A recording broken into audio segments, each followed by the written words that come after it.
Every one of you right now infected with almost all of the diseases and germs that humans have.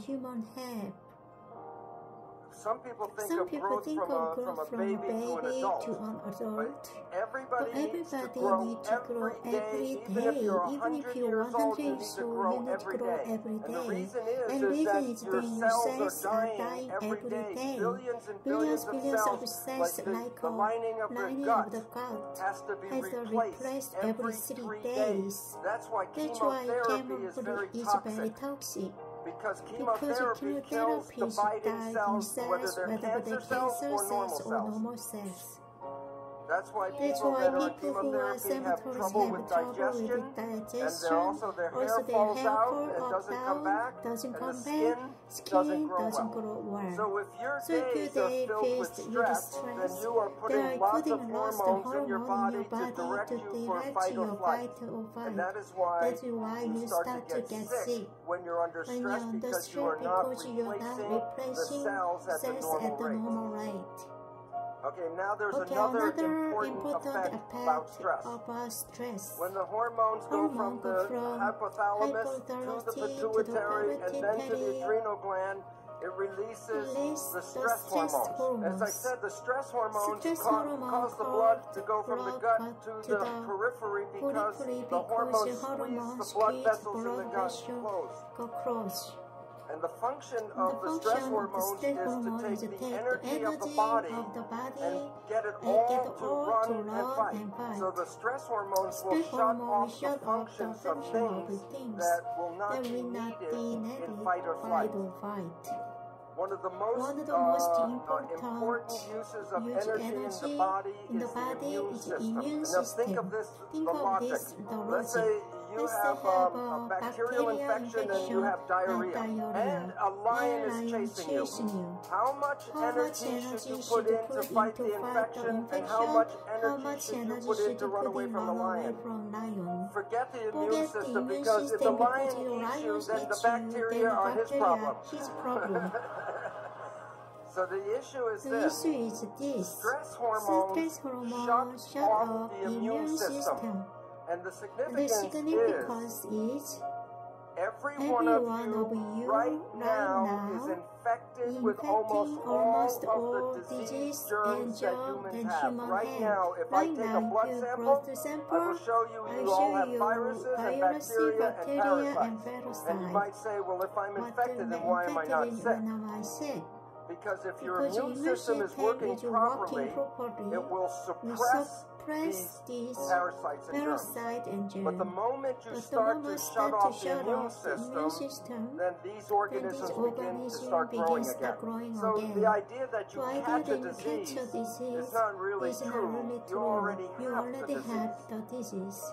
And the medical people call these germs and parasites opportunistic organisms. So if you are under stress and you shut off the immune system, then you give these organisms the opportunity to then make the disease. And yet, when we get some of these diseases, we go to the medical doctor and they give us drugs to kill the germs and the bacteria. Well, this is very helpful if the disease is going very quickly.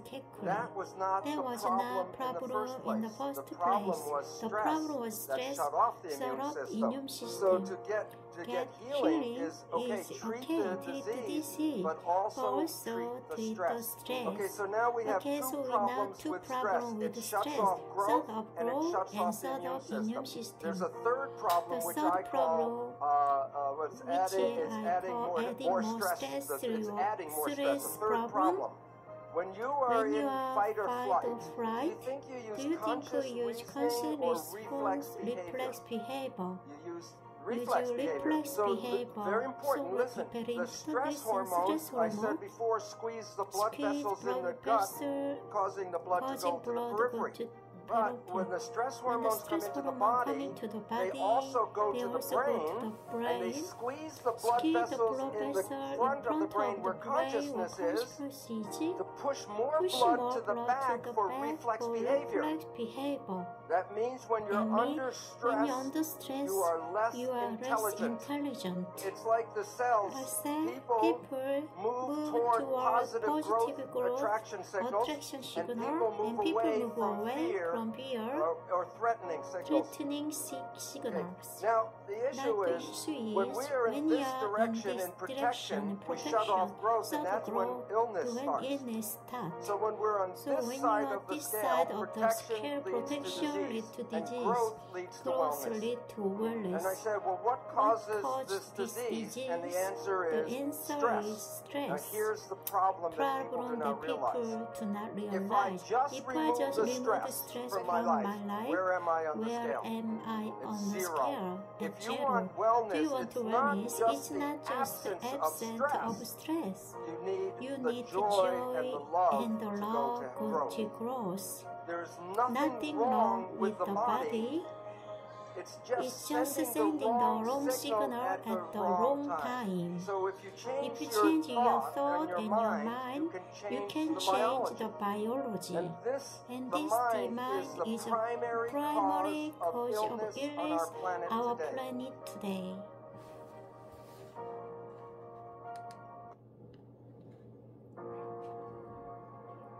Our identity is not inside our body. Our identity is picked up the protein antennas on the surface of our cells. The reality our sources from the outside, and the signals get picked up by the proteins and then control the cells on the inside. The significance for me at that moment, besides the shock of, oh my God, I'm not in here, was the simple reality that I said, it's like the body is like a television set, and the broadcast coming. And the relevance about that is sometimes the television breaks and says the television's dead. And I say, yeah, but the broadcast is still there. And the answer is indeed the broadcast is still there. That doesn't change because the body comes and goes. Let me just add this one because it's an exciting story to emphasize the nature of growth. There's a number of studies of people have heart transplant. When you receive transplant from somebody else, that becomes a cancerous person to donate the heart. Some people say cellular memory. As a cellular biologist, I've been giving great credit of memory to a cell. A cell is lucky to remember if it's a liver cell or a skin cell. But the story I just want to emphasize to close it with simply this. A young girl received heart from another young girl. And once the heart was implanted, just shortly after, she had a very vivid nightmare of being mothers. And they repeated themselves every time, every night. So finally, the doctor said, well, where did this heart come from? And it was from another girl who was murdered. And the relevance about that was the nightmare was so vivid that when the police questioned her about what she had seen, they were able to catch the killer. The point was heart cells are still having the self-antennas of the person who has died. As long as the heart was still present, downloading identity into the heart. And the relevance is, yes, girl is there, but she is still there. Why? Because the heart has the respect. So their source, their feeling in individual person. It is profoundly important to understand the nature of an identity. We are not in this body. We are being broadcast to this body. As a scientist, and not spiritual for 40-some years, and then in 1 minute after understanding the nature of the membrane, It's like 2 plus 2 is 4. I'm not in here. It was, oh my God. Concept of being outside and being immoral was interesting. They asked part because I thought it was inside part of my could connect my spirit and my mind. As a several scientist, why have a body and a spirit? Why just be spirit? Cells rise now. They said, if you're just a spirit, what does chocolate taste like? Chocolate taste. This is a virtual reality. Jump into the suit, drive it around, experience of the suit, set back the suit. That's when we start to recognize your brain activity. You can use magnetoencephalograph probes outside of your head, and you can read your brain activity. So you're broadcasting back to the field. That's why we can see a sunset. You can taste the choice. You can smell the rose. We came here to experience life and create. And then all of a sudden, a whole story might be the biggest cosmic joke in the world. We have been told that when we die, if we did a good job on planet Earth, we can go to heaven. I would like to suggest something. You are born into heaven. This is where you came to create. This is where you came to experience. If you don't like certain 조용히 해. live programs. If you don't like the program, you buy it. And if you rewrite it, make your creation, you manifest heaven on earth. Wake up every day with the glory of being in the most spectacular planet, the ability to create life. That's what the joy is all about. The joy is all about. You're coming from some program already before age 7. And then I say, yesterday I said Matrix. I said we called it program. I said it's a documentary. But then I said, well, what would happen? What happened if you stop playing the program? And the answer is so wonderful because you would have taken the red pill at same and that was when you felt deeply in love with somebody. Feeling deeply in love. What happened when you felt deeply in love? First life is live to stop thinking because everything you want is life in front of you. When you stop thinking, you become what is called mindful. Then you absolutely control. Your life could suck every day until you met this person, and then heaven. And 24 hours later can explain heaven. What was the difference? What was different? To stop thinking and stop being present. So it becomes important if you want to transform, you stay present and you repetition is what will reprogram your subconscious. So as long as you stop the old what you want, you have an opportunity program in your life. The moment you understand how you can train the subconscious is a moment you're free because you become the programmer of your own life.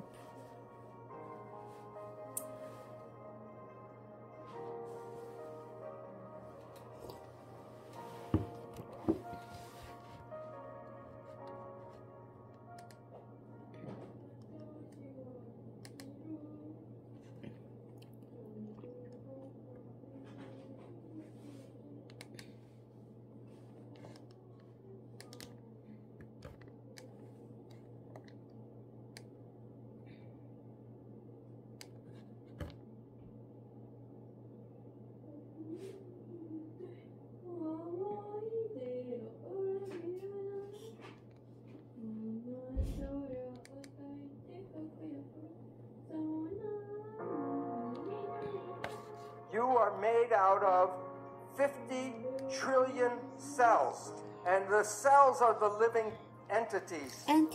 So you are a community, not a single person. But your mind is the government for the 50 trillion cells. Every cell in your body has a minus voltage on the inside and positive voltage on the outside. Every living cell is a battery. Every cell has about 1.4 volts. 15 trillion cells in the body times 1.4 volts is 700 trillion volts of electricity in your body right now. We are training meditation. You can focus this energy called ki. Use that energy for healing. When you see yourself physical entity, your physical cell, your energy wave interacting each other in the room right now. All animal, all plant communicated with vibration. Gazelle doesn't have to go up to the lion and say, you my friend. Because at distance, energy could refer to Gazelle will not go there because of bad vibe. If you were young, you taught to be sensitive to the vibration, we will not find ourselves in bad relationship and bad place. We are usually told not to go by your feelings, but to listen to what people have to say. Language was designed to hide feelings. So the point is all organisms communication by vibrations and know if they're in a good place or a bad place by reading the vibration. But we humans have that ability but are not trained to use that ability. When we see people, like if I look at the audience or you see us, we see people as physical particles and machines. But that's an illusion. Because what we are interacting waves. That's why one person can affect another person just by being in the field. I'm now going to show you how your thoughts go out and affect your life on the outside. This is an older picture of a new technology called magnetoencephalograph, MEG. EEG, you put wires on your skin and read the brain activity. MEG, the probe does not even touch the head. You can read your brain activity outside of your head. It's not magic. Your thoughts are not contained in your head. As I talked about, people are not particles, they're waves. And waves become entangled with each other. The people that you get connected to, you are entangled with. And many people are familiar. If you think about someone or talk about someone you haven't seen for years, and I say, oh, I haven't seen my friend John in 10 years, and the phone rings and it's John. It's like the placebo. When you think very positive thoughts of someone, they make an effort to get in touch with you. But it works both ways. If you have a negative thought about somebody, wherever they are, they will create negative talk about you. So it's very important to recognize your thoughts and your judgments are not just connected to you, they're connected to the people you talk about. You are like a tuning fork with your brain, and you're broadcasting frequencies of your thoughts. If you live in fear, you're not going to activate the Dalai Lama, but you may get Scarface to show up. So when you are having thoughts, you are exciting and activating those things in the world that are connected to your thoughts. When a mugger is trying to pick out which person he's going to attack, of the different people walking down the street, which one do you think gets attacked? The one who is most afraid. While it works for individuals, it is very powerful when a whole group of people have the same thoughts. You can't make a war unless enough people are ready to make a war. I'm going to show a picture of mass action here, and it relates to in New York City 1 year after 9/11. So this is September 11, 2002, the 1 year anniversary of 9/11. What was everybody in New York thinking about that day? The winning number, 911. Because we collectively create the reality. So when you look at yourself, you're not a single entity, but you are a community of 50 trillion cells. But it's important to understand the word community. Every cell is intelligent, but when they're in a community, they give up their personal intelligence and respond to the central voice. So that the community represents one thing called an organism. And in that community, that cell must follow what the central voice is. And if the central voice says to die, the cells will die. So the central voice is the mind. And I will be talking about the nature of the two parts of the mind and why we have trouble sometimes controlling our life. So what I would talk about is the role of how this mind works. First, there are signals from the environment, the internal and external environment. The brain, the function of the brain is to perceive the signals and then interpret those signals and then send the information to the cells to control the behavior and the genetics. So the function of the brain is perception, and from that creates the mind. Now, we have heard of something called the placebo effect, right? The placebo effect is when you have a very positive thought that something can heal you, even if it's you don't know it, but it's a sugar pill, but you believe it's the real medicine, then you can heal yourself with that.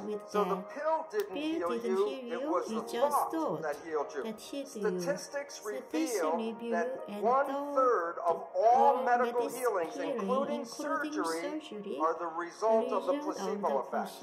Now, the issue is that the placebo effect is when you have positive thinking. What about negative thinking? And this is what medicine does not tell you, is that there is negative thinking, and it's called the nocebo effect. And in the same power that positive thinking can heal you, negative thinking can kill you. They're both the same effect. One is more positive, one is more negative, but the effects are exactly the same on your health. One will heal you, and the other can make you sick. The point is that negative thinking can create all the effects of chemotherapy. Now think about this. If a doctor tells you you have a disease, or the doctor tells you you're going to die, and you believe the doctor because he's the professional, the belief will give you a disease and can cause you to die. In the United States, in the South, there's a religious group called the Baptist Fundamentalists. And this one group works themselves up into a state of ecstasy, religious ecstasy. And they believe God protects them. And so they will work with snakes, poisonous snakes like rattlesnakes, and they will even get bitten by the snake, and nothing happens to them. Now look at this though. Some of them will drink strychnine in toxic doses, and when they're in that state of belief, it does not affect them. So if you can drink toxic poison, then why do we worry so much about the toxins or the food and the air and all that? Because we have a belief that the toxins can kill us. But even though I know this, I will not drink strychnine. And why? Because my belief is not as strong as their belief. So if we were growing up and programmed with stronger beliefs, we would be more powerful than we are now.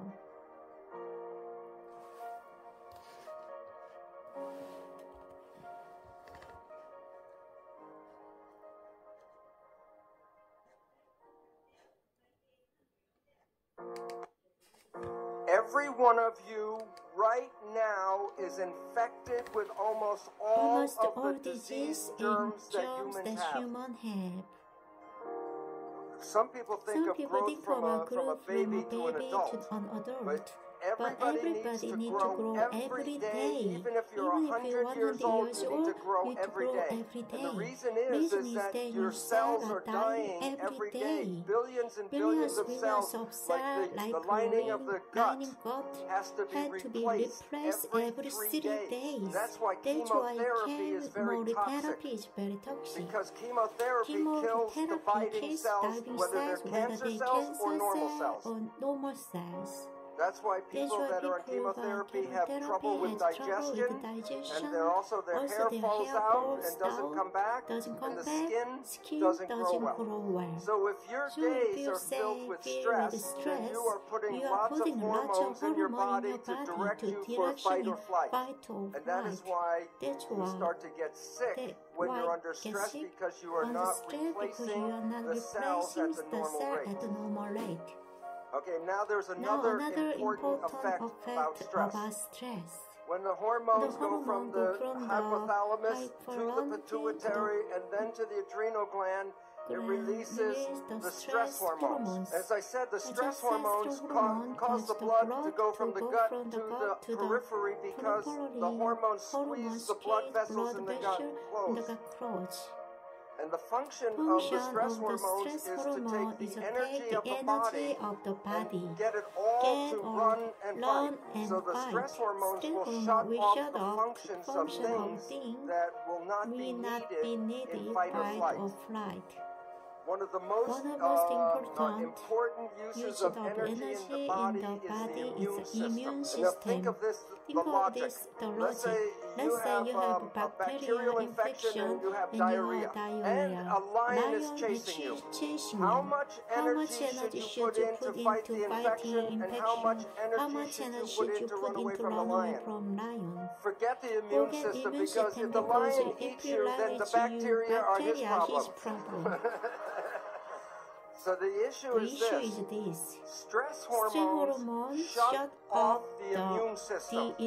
And the significance is every one of you right now is infected with almost all of the disease germs that humans have. Right now, if I take a blood sample, I will show you all have viruses and bacteria and parasites. And you might say, well, if I'm infected, then why am I not sick? Because if your immune system is working properly, it will suppress these parasites and germs. But the moment you start to shut off the immune system, then these organisms begin to start growing again. So the idea that you catch a disease is not really true. You already have the disease. And the medical people call these germs and parasites opportunistic organisms. So if you are under stress and you shut off the immune system, then you give these organisms the opportunity to then make the disease. And yet when we get some of these diseases, we go to the medical doctor and they give us drugs to kill the germs and the bacteria. Well, this is very helpful if the disease is going very quickly. That was not the problem in the first place. The problem was stress that shut off the immune system. So to get healing is, okay, treat the disease, but also treat the stress. Okay, so now we have two problems with stress. It shuts off growth and it shuts off the immune system. There's a third problem which I call it's adding more stress. It's adding more stress. A third problem. When you are in fight or flight, do you think you use conscious reasoning or reflex behavior? You use reflex behavior. So very important. Listen, the stress hormones, I said before, squeeze the blood vessels in the gut, causing the blood to go to the periphery. But when the stress hormones come into the body, they also go to the brain, and they squeeze the blood vessels in the front of the brain where consciousness is, to push more blood to the back for reflex behavior. That means when you're under stress, you are less intelligent. It's like the cells. People move toward positive growth attraction signals, and people move away from fear or threatening signals. Okay. Now, the issue is, when we are in this direction in protection, we shut off growth, and that's when illness starts. So when we're on this side of the scale, protection leads to disease, and growth leads to wellness. And I said, well, what causes this disease? And the answer is stress. Now, here's the problem that people do not realize. If I just remove the stress from my life, where am I on the scale?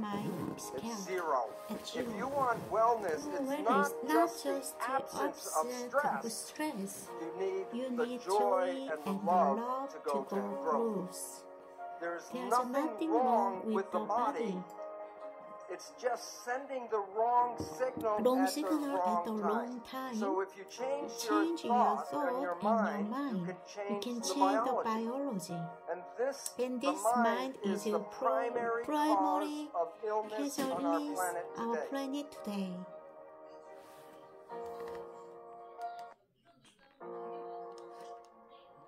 Our identity is not inside our body. Our identity is picked up by protein antennas on the surface of our cells. The reality is our sources from the outside and the signals get picked up by the proteins and then control the cells on the inside. The significance for me at that moment, besides the shock of, oh my God, I'm not in here, was the simple reality that I said, it's like, the body is like a television set, and there's a broadcast coming in. And the relevance about that is sometimes the television breaks and say the television's dead. And I say, yeah, but is the broadcast still there? And the answer is, indeed the broadcast is still there. That doesn't change because the body comes and goes. Let me just add this one because it's an exciting story to emphasize the nature of that we're still there. There's a number of studies of people who have heart transplants. And when they receive a transplant for somebody else, they start to pick up characteristics of the person who donated the heart. Now, some people say that's cellular memory. As a cellular biologist, I think you're giving great credit of memory to a cell. A cell is likely to remember if it's a liver cell or a skin cell. But the story I just want to emphasize and close it with is simply this. A young girl received a heart from another young girl. And once the heart was implanted, just shortly after, she had very vivid nightmares of being murdered. And they repeated themselves every night. And so finally, the doctor said, well, where did this heart come from? And it was from another girl who was murdered. And the relevance about that was the nightmares were so vivid that when the police questioned her about what she had seen, they were able to catch the killer. The point was the heart cells are still having the cell antennas of the person who has died. As long as the heart was still present, or downloading identity into the heart. And the relevance is, the girl is dead, but still there. Why? Because the heart has the receptor. It still shows that there's a source of that feeding this individual person. It is profoundly important to understand the nature of some quantum physics, energy fields, and identity, and that we are not in this body. We are being broadcasting to this body. As a scientist, and not spiritual for 40-some years, and then in 1 minute after understanding the nature of the memory, it's like 2 plus 2 is 4. I'm not in here. Oh my God, I'm not here. And that concept of being outside, then being immortal, was interesting. But then I wanted to add this part because I thought this was the exciting part about my connection with my spirit and my body. I asked myself as a scientist, I said, well, why have a body and spirit? Why not just be spirit? And the cells welled up and said, Bruce, if you're just a spirit, what does chocolate taste like? This is a virtual reality suit. You jump into the suit, you drive it around, the experiences of the suit are sent back to source.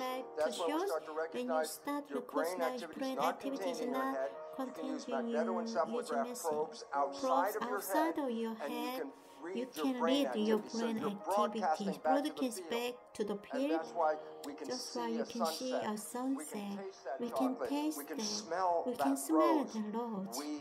We came here to experience life, to create. And then all of a sudden, our whole story might be biggest comic joke in the world. That is this. We have been told that when we die, if we did a good job on planet Earth, we can go to heaven. It can go to heaven. I would like to suggest something. You are born into heaven. You are born into heaven. This is where create. This is where you came to experience. If you don't like creation, the significance is we're not living our life, we're living our lives of programs. Living of If you don't like the program, the new biology is the one that says you can rewrite it. And if you rewrite it to make your creation, you will manifest heaven on earth. You will wake up every day with the glory of being in the most spectacular planet and the ability to create life. That's what the joy is all about. That's the joy in all about. We are subconscious, we're programmed already, and our lives have been programmed before age 7. And then I say, yesterday I said we've all been programmed. I said it's a documentary. But then I say, well, what would happen if you stopped playing the program? And the answer is so wonderful because all of you have taken that red pill at some point. And that was when you felt deeply in love with somebody. I said, what was happening when you felt deeply in love? And I said, for the first time in your life, you stopped thinking because everything you wanted is now right in front of your face. And when you stop thinking, and you become what is called mindful, then you are in absolute control. I said, look, your life could suck every day until you met this person, and then heaven. In 24 hours later, you can experience heaven. What was the difference? You stop thinking and start being present. And so it becomes important if you want to transform, you can stay present and repeat what you like to repetition. Reprogram your self-conscious. As long as you stop old talk, repeat what you want. You have the opportunity to rewrite. You have opportunity. Moment to understand how you can train subcontent is the moment because you become the programmer of your own life. Programmer on life. In your life. The moment you understand, present. And so it becomes important if you want to transform, then you stay present. Repeat when you like reprogram your self-conscious. As long as you stop all talk, put in what you want, repeat what you want, you have opportunity writing any program in your life. The moment you understand how you can train this subconscious is the moment because you become the programmer of your own life.